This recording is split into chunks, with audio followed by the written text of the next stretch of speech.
This is Monk from Uber Rock, and we're backstage in the green room at my favourite venue in the whole world, which is Voodoo in Belfast, a place with very special memories for everybody on the Uber Rock team. I'm delighted to say I'm joined by Ren from Ren Marabou and the Berzerkers. The rest of the band are hanging about here as well. Hi guys.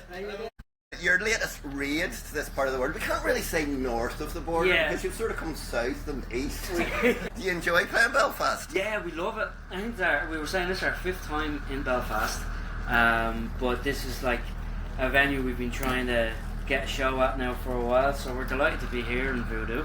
But tonight's our 50th gig in total, so we've done 50 gigs, so tonight we'll be celebrating extra hard here at Voodoo. That's actually funny you should say that. The last gig I was at in here was High Parasite. Yeah. And it was their 50th gig as well. Maybe we should make that a trend. Yeah. That every band has to play their 50th gig in here. Love it, yeah. Love that. So you're from Donegal. Yeah. Not really known for its Viking connections, more as one of the last outposts of the Celtic Empire. Yeah. Were you drawn to the Nordic side because maybe is this the whole Celtic metal thing maybe overdone and oversold? I mean, like, possibly, but for me it was like I'm originally from Dublin, and Cass is originally from Roscommon, and Terence is originally from Derry, but we all moved separately, didn't know each other, we moved to Donegal, and we're up in Donegal. I'm there 8 years, and the boys are even longer. And as soon as I came up to Donegal, I don't know, I just changed. I went from being like a post-hardcore musician, just singing about things that piss you off, I found my faith, and I found the Norse mythology really resonated with me, you know. There's so much history in Donegal of like ancient, like there's so many ancient sites, and there's a few Viking kind of settlements and little bits entwined in midst of that. Like they be like the mercenaries for the Celts, you know, the King Red Hugh O'Donnell and all that, and we were just very drawn to all of that, you know. So I know it's odd, but yeah, the Celtic stuff, we love that. But we just thought, you know what, I don't think there's been a Viking metal band in Ireland, so we should give that a go. That's a unique selling point. Yeah. So no, it was, and then when we started doing it, we felt so strongly about it, you know, like with my faith, and you know. And funny enough, as we did it, Vikings became quite popular in everyday kind of things, like there's video games now, and obviously there was always movies, but yeah, it's just, you know, I think we just hit it right, you know. It resonates particularly with me. My surname is actually Danish, and my ancestors came over pre-Danelaw. No way.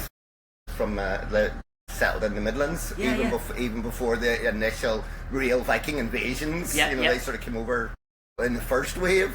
So it's interesting for me to watch how the whole Nordic spirituality and mythology has revived, primarily because of Vikings, which of course was filmed in Ireland, the vast majority of it. Yeah. And the funny thing is that like practically all my mates were in that as extras, but I never was. It's mad, like I never got the opportunity to do it. But yeah, the same, like my family name was a Nordic. It's from they travelled down to Shannon, and you know, kind of grew in the like Athlone kind of emo kind of area as well, so very same as yourself, like, you know. So yeah, it does, it resonates, like it's special. So you don't play live that often? We actually try not over saturate ourselves, you know, on the scene, because sometimes some bands you can see them every week, you know, and it's like, there's the boys, we won't go this week, we'll go next week. So we try to do it like we dot around, don't we? We dot around the country and try and get a bit, because we're friends everywhere in Ireland. We try to kind of like to go see them at least once a year. Like say we played Cork last week, we were in Fred Zeppelin's. Next year we'll be back there again. We don't want to keep playing the same town too much, because I remember in my older bands we used to just play Dublin all the time. It was constant, you know. So I think that was the way. Do you know where I learnt that from?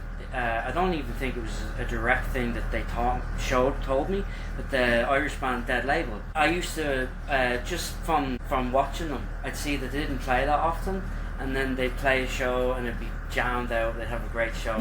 Same with Cruican, actually. You know, they don't overplay, but then we like to get as many shows abroad as we can as well.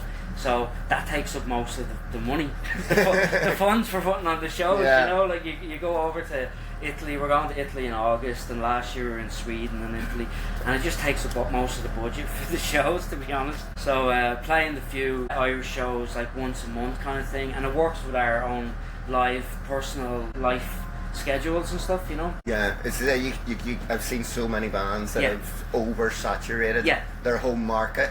There's a mystique a wee bit more if you sort of, hang on, why are these big boys so big in Italy? We've never heard of them. Yeah. Similar equivalent here maybe, but it's like the Crawling. Yes. We probably only play Belfast about once every 18 months. Yeah. It makes their shows all the more special. Exactly, yeah, and they do a great show. We played with them in Derry once. That's right, 2 summers ago. It was great show, great band. This is a short run of dates here in Ireland. So you did Cork. You're here tonight. You've got a show coming up in Dublin as well. We're in Dublin, and then we're in Dublin and Fibbers upstairs. But then we're taking the month of May off to work on new material, because we've already started working on a new album. So we're 3 tracks in for that, and then we're going into the studio in October to spend a week doing the rest of the album.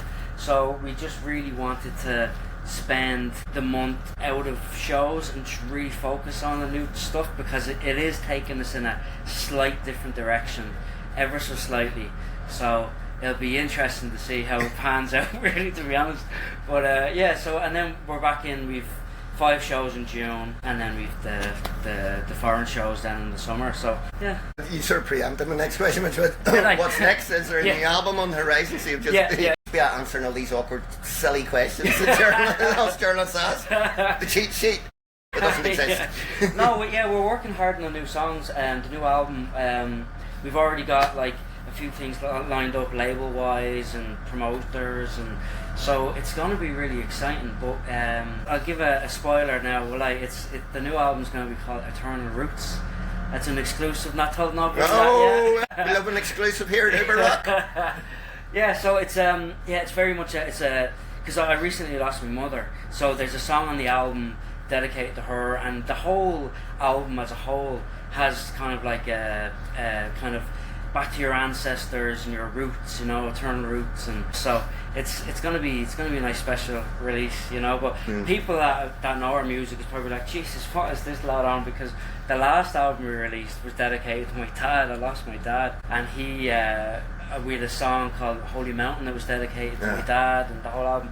So it's like, Jesus Christ, you know, it's just odd that happened again when I was writing this album, that I lost my mother. But so to take it away from all the sad talk, it's really taken our music into a new direction, less like Viking metal, let's say, and more kind of rock, more alternative rock. But it's classic influences. Yeah, there's a bit of a lot of 80s rock and metal infused in there as well. It's like our own kind of stuff. It's always good to sort of use and fuck with people's expectations. Yeah, exactly. yeah, because like it's such a broad genre as it is. Like, you know, every Viking metal band or a Viking rock band, they all sound so different, you know. So I'm still going to be doing the heavy kind of vocals, but musically it's a bit more accessible, and you never know. 1 or 2 of them might be okay for the radio. I don't know. We'll see. Like, they'll probably be like, no, that's still too heavy. But we're trying to make it a bit more accessible, because I don't know. We just got inspired lately from a different direction. But there'll always be Iron Maiden influences in there. Little nuggets of like Motorhead, Rush. You know, all the old classics. There'll always be some place in there. But then, you know, the post-hardcore and the alternative rock stuff is starting to creep back in as well. So it'll be interesting to see how the songs sound on record, because the first 3 we did were similar, a little bit more similar to the old stuff, less similar to the brand new stuff, but the brand new stuff we haven't recorded yet. So we're in Manor Park Studios out in Moneygall. Oh, sorry, we were in Ballygall last week. They're all sound the same. Moneyglass. Amazing studio, just absolutely brilliant. So there's lots of fun stuff coming up for that anyway. So. And a really good note to end on. Yep. Looking to a bright future. It's good to hear that you're honouring the ancestors in the proper Nordic way, and we really look forward to hearing the new material. Awesome. I'm not going to say good luck with the show, because this is going out afterwards. Ren, thanks very much for your time. Welcome. Looking forward to hearing the new material.